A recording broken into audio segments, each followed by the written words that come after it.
सत साहेब जय हो बंदी छोड़ के बंदी छोड़ सतगुरु रामपाल जी महाराज की जय हो। बंदी छोड़ कबीर साहेब जी भगत भाइयों ज्ञान अमृत षड्यंत्र का 20 पुस्तक एक PDF में लिंक प्राप्त करने के लिए 98 280 और 72 ओम प्रकाश दास राजस्थान से गंगाधर भगत भाइयों। इस पुस्तक में चुरानी क्रोथा और बरवाड़ा का संपूर्ण खुलासा है। 5 मर्डर एक बच्चे की हत्या किसने की, किसने कोर्ट में जुर्म स्वीकार किया,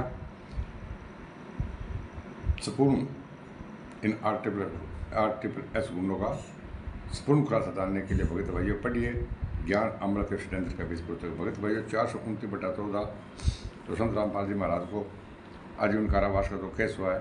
भगत भाइयों में 429/14 के बारे में अब आपको बता रहा हूँ किस किस लोगों ने कैसे कैसे बयान दिए। भगत भाइयों अब मैं इन लोगों को पुलिस के यहाँ दी गई बयानों में सुसंगत उन लोगों को डिस्क्लोजर स्टेटमेंट के तथ्यों का वर्णन करना चाहूँगा जो संत रामपाल जी महाराज के नज़दीकी उनके इर्द गिर्द रहने वाले अन्यायों व पुलिस के समक्ष बयान दिए।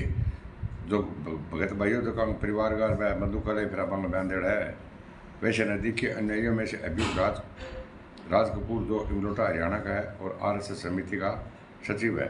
इसमें अपना डिस्क्लोजर बयान स्वीकृति बयान दिया कि संत रामपाल जी आज्ञा अनुसार इस घटना में हुए उनके आज्ञा अनुसार आश्रम से बाहर जाने के लिए जिद करने वाले को एक कमरे में बंद कर दिया और अभियुक्त राजेंद्र ग्राम भटगांव ने भी यही बयान दिया कि गुरुजी के आज्ञा अनुसार आश्रम से बाहर जाने वालों को एक कमरे में बंद कर दिया। वीरेंद्र उर्फ विजेंद्र जो कि गुरुजी का बड़ा पुत्र और RSS के उप प्रधान जोगेंद्र उर्फ बिल्लू जो गुरुजी के रिश्ते में भांजा है, उक्त दोनों ने वही बयान दिया कि जैसे कि ऊपर दर्ज है। अलावा यह भी बयान दिया कि संत रामपाल जी के आज्ञा अनुसार आश्रम से बाहर जाने वाले व्यक्ति को एक कमरे में बंद कर लाठी डंडों से मारपीट की गई। डंडा आश्रम में एक स्थान पर छुपा रखे हैं। इसके निशानदेही पर पुलिस ने इन्हें उस स्थान पर ले गई जहाँ पर डंडा डूडा लगवाड़ा। भगत भाइयों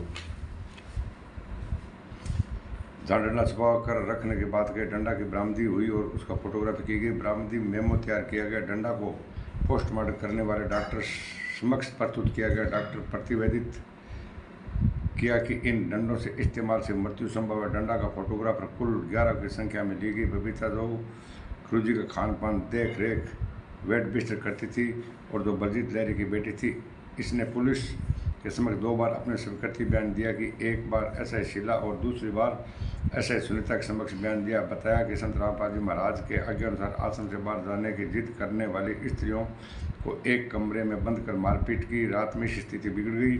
यह भी बयान दिया कि इस कृत्य को करने में हमारे साथ नीलम राजबाला रहती थी। बबीता 9/12/14 को इस केस की गिरफ्तार हुई।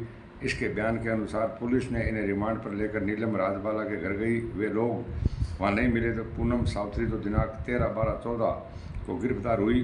सोनू दास, कुशल दास, जगदीश दास, सुखवीर दास, अनिल दास, देवेंद्र दास, सतवीर दास जो दिनांक 14/9/15 को गिरफ्तार हुए।